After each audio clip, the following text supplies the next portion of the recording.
Hello, happy to see you again. This is SOH, the best office hours in the universe, thanks to you. Okay, where are we now? Physics 2024, third problem, and two more to go later. So what we have here is a problem that we have a beam and a string, so it's going to be about forces, but it can rotate about the hinge, so there's going to be torques. And torques, well, is that pain topic of physics that usually is not very well explained in class, so it's not very clear what to do. Let's read first what the problem is about, what we need to know, and then I will go question by question. Maybe you don't need to, you have enough to go and solve the problem by itself, come back with your 5, and then we move on to the next one.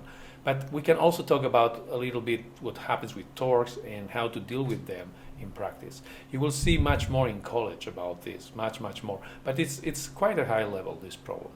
Okay, so let's read about it and highlight the most remarkable things. The left end of a uniform beam, so first thing to notice is that it's uniform. Usually you will deal with uniform beams because then the weight is at the center. That's basically it. Of mass m and length L. So yes, we have here the length L, but also it has mass m.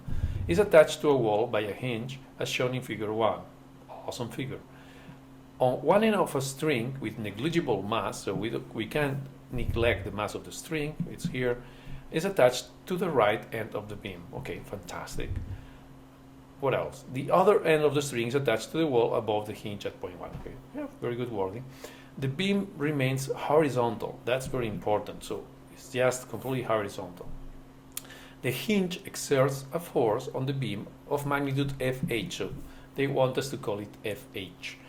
And the angle between the beam and the string is theta 1. Okay, fantastic.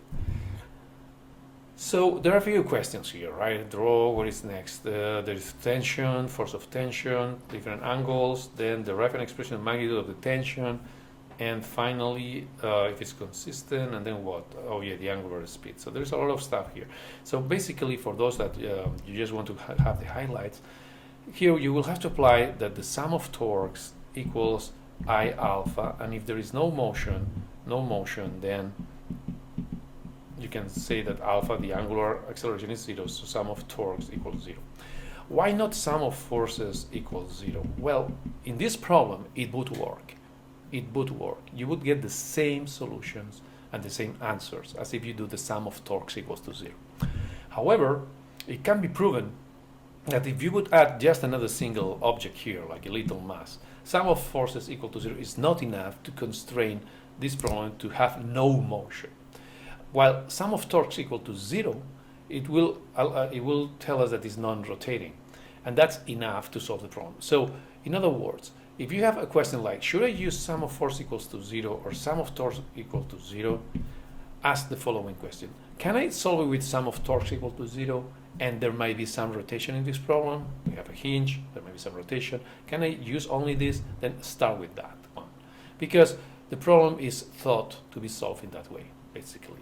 And if you need more equations, you can always come to this one and add them. But don't start with this one directly, okay? I know that this one might be, more familiar, easier to use, but that's not the reason why we should start the problem. If you see rotation and you can solve it with that, let's go for the torques, okay?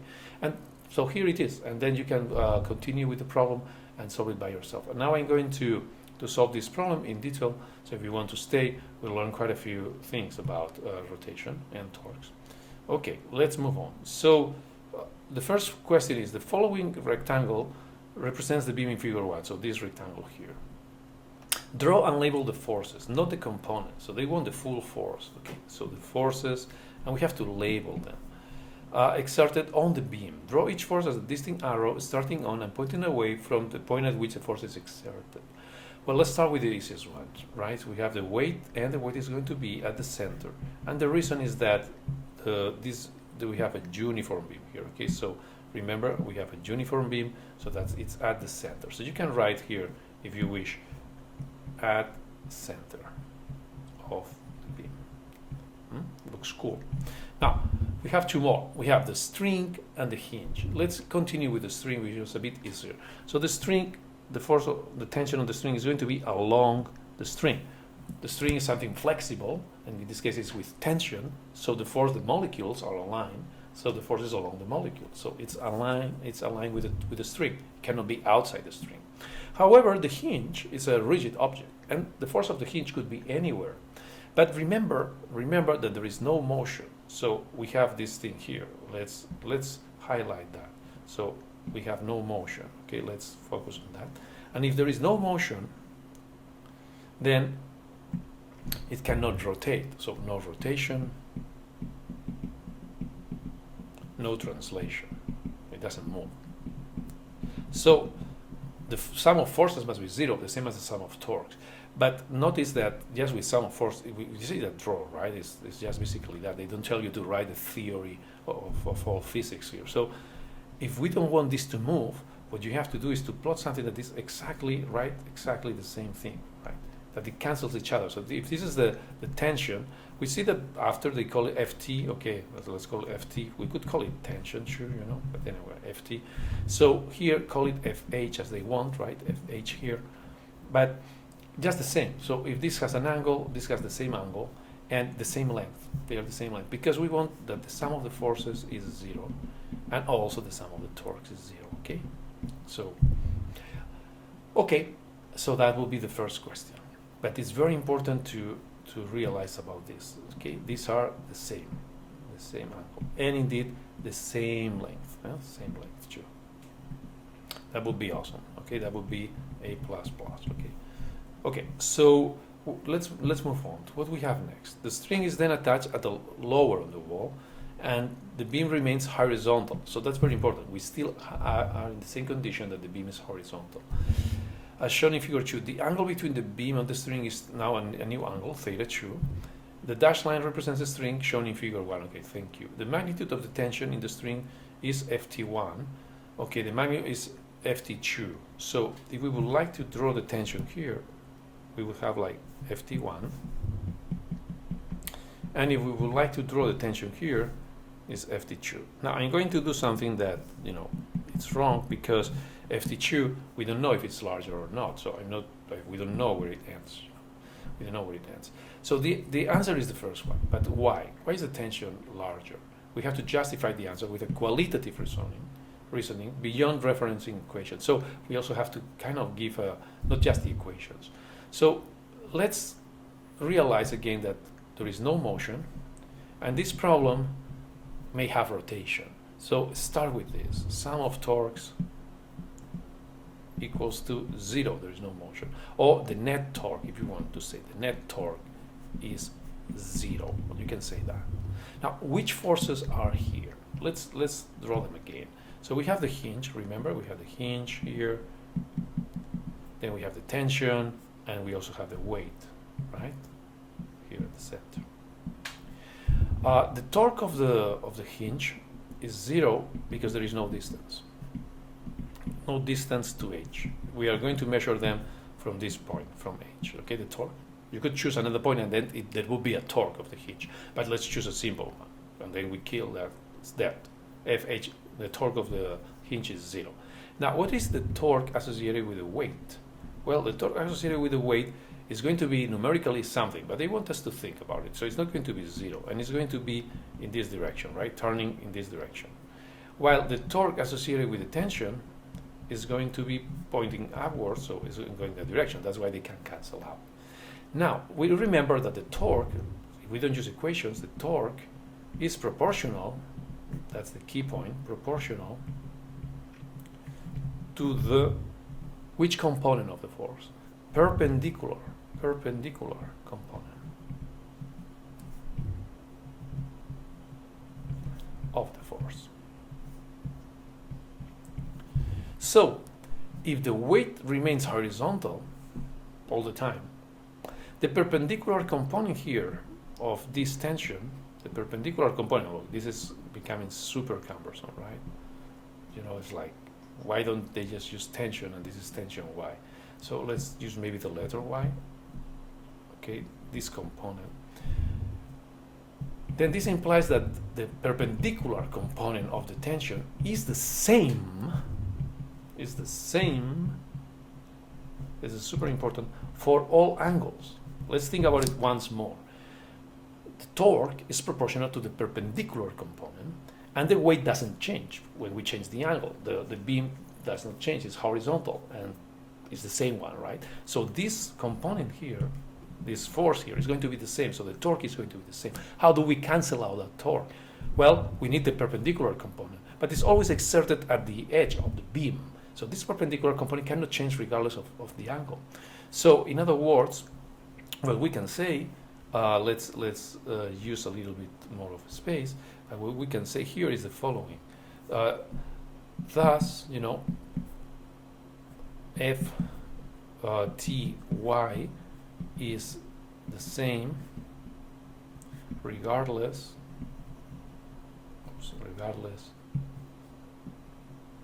of the angle, and FT2 is greater than FT1. How do we see that? Well, let's plot it quickly. So we have the beam, right?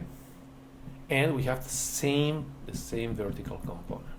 But we have different angles. Let's choose the first angle, theta 1. And let's choose the next angle, in green, theta 2. The tension is the force along the string. So we will have to cut this distance here. So this is the tension 1.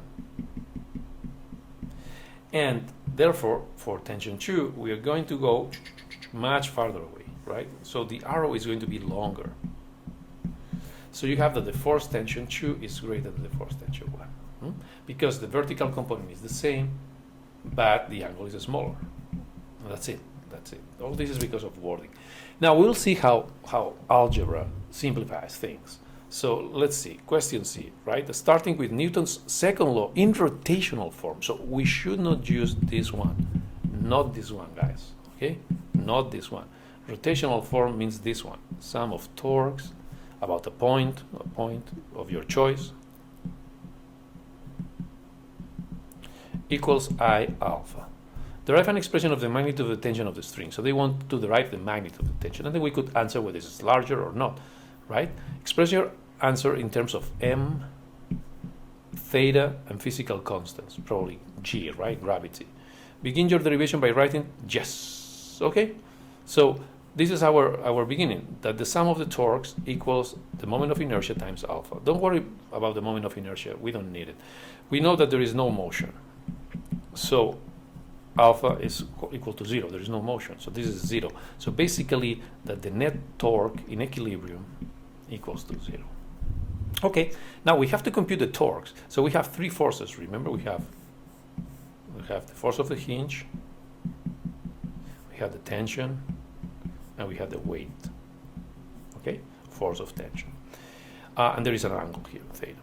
But if we choose this point H for our calculations of the torque of the hinge here is 0 because there is no distance. So how do you choose the point to compute the torques? Where you simplify your problem. So what is the question here? The question is the tension. So if I would have chosen this point, the torque of the tension is 0. I'm not going to get to know the tension. If I choose this point instead, then I still have the tension. I could have chosen this point, and I would have no torque of the weight, and I would have the tension. But then I would have also the torque of the force of the hinge. And the force of the hinge, we don't know. It is not in terms of m or theta. So the smartest thing to do here is to choose the point H to compute our torques. Any point works. What would happen then if I choose this point instead? I would have the force of the hinge. Then I would need to supplement this with sum of forces equals to 0 to find out the full solution of the problem, which is much longer, but it works.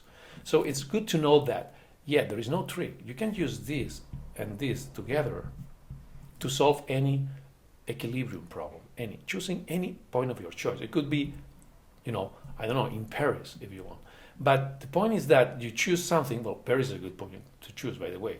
So if you have the opportunity, go there.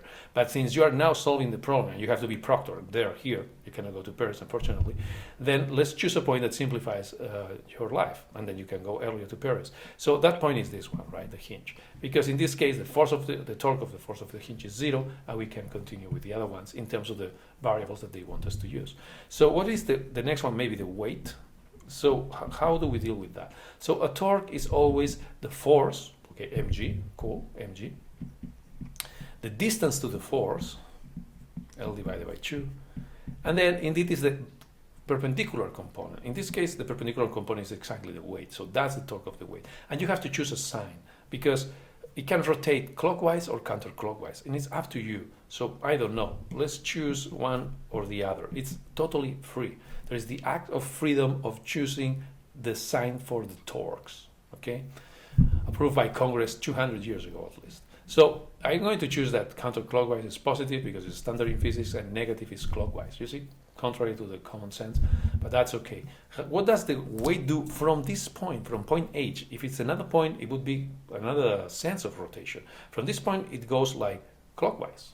So it's going to be negative. So I have a minus sign here. Cool, that's it. Don't forget this minus, okay? It's super important. Now, the torque of the force of tension is going to be the perpendicular component, so it's going to be this one. Let's call it perpendicular component. Don't worry too much about computing. Multiplied by the distance. In this case, the distance is the whole L, right? It's the whole L. Okay, multiply by L. And which sense? From point H goes counterclockwise, so positive. So just write this. You know, let's not try to know what's the perpendicular component. We'll find it out later. So now we want to impose this, that the sum of the torques is 0. So basically it's going to be 0 minus mgl divided by 2 plus this, I know it's a lot of verbose here, but equal to 0. And from here we are going to get to know that thing. Do we have enough room here? Yeah, it looks so great. So what we have here is minus mgl divided by 2 plus this, again, this long expression, L equal to 0. So you get that this thing here, well, notice that the L's go away, is going to be mg divided by 2. So you know now that the vertical component of the tension is going to be half the weight, which again, with sum of forces equal to 0, you could have derived that because this is going to do kind of the same thing to hold it, right? So yeah, but use torques. If you can solve the problem with torques and there might be rotation, use torque. That's what the thing you have to use. Okay, so what's the next thing? Well, let's see how we can relate the vertical component of the tension. So this is the force of tension, the vertical component with the full force. You can see that it's the sign, right? So you have that this is the force of tension multiplied by the sine of theta. If we join these two things, finally you find that the force of tension is mg divided by 2 sine of theta. And this is amazing. Let's check units, okay? Unit check always. If you have time, always check units, okay? Before going to school, before going to sleep, check units. So what we have here is that the force has units of kilograms multiplied by acceleration, which is Newton. So checks out, fine. It's obvious, right? Sine doesn't have units, the sign of a number that don't have units. Okay, great. Is your derived equation in part C consistent with your justification in part B? Well, yes, of course, we never fail. So, but how do we see that? Theta 2 was less than theta 1. So what does it mean? If you have that, remember, we have two angles here. So the sine is less. So the sine of theta 2, which is this guy here, right, is less than the sine of theta 1. That means that the inverse is the other way. The inverse of theta 2 is greater than, it's like if you have a smaller number and you have the reciprocal, it's going to be greater. 1 divided by 0.1 is 10. So it's greater than 1. And therefore, your force of tension 2 is greater than force of tension 1. So good, because if we would have gotten something wrong here, back in the past, then we could review it and change the answer. So I like this problem. It's pretty complete, advanced, but it helps a little bit. What happens in the E? Well, it's hard. The string is cut. Why is that hard? It begins to rotate about the hinge with negligible friction. On the following, sketch the angular speed. Only sketch. We don't have to solve it, but we would like to write something or think about it, right?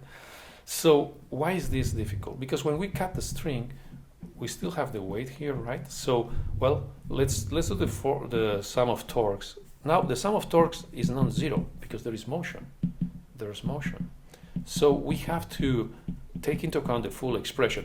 But don't worry, we don't need to solve this problem. Special moment of inertia, all these things, that's more for college. Even though AP is college level, it could be here, that's more for college.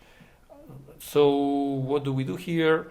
They say angular speed. The angular speed somehow, is the integral of alpha dt, right? That's what we have from some time, between two times, the initial time and the final time, right?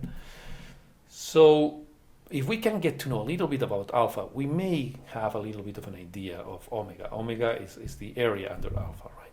So let's see at the beginning. At the beginning, the torque at the beginning, the torque of the weight at the beginning is simply minus mgl divided by 2, as you know. What happens later on? Imagine that even it's completely down. So there is no perpendicular component, so the torque of the weight at the bottom is 0 at the bottom. This means that alpha at the bottom is 0. But here alpha is non-zero, alpha is negative. So it's negative because it's increasing the speed in the clockwise sense, so it's not like it's going backwards, it's just as we expect. So we have a lot of acceleration at the beginning and no acceleration at the end. What happens in between, if you want to know? But anyway, when it goes to the bottom, because it says that while the beam falls, once it falls, it will kind of oscillate, right? But only when it falls. So at some point, it's going to be 0, no change of speed, and here there is a huge change. So if you like, you basically have this, and that's fine. End of the story. But let's try to justify this a little bit more. So you're done. A plus, and you can stop here. But what happens indeed in between? So let me see. Let's add one page. That would be really college level, but that's where I want you to be. And so let's plot this thing in between, right? Once it's in between. What happens when we are in between? Let's compute this angle alpha. We have the weight. How much is this component here? That's the component that exerts a torque. So the torque here is going to be minus mg. Well, you may say it might be cosine or sine. When this angle was 90 degrees here, we had the whole thing. When it's at the bottom, which is 0 degrees, right, is 0. So it's going to be the sine. L divided by 2, because that's the distance. So that's the torque. That's going to be equal to I alpha. So alpha is going to be minus mg sine of alpha multiplied by L divided by 2 times the moment of inertia.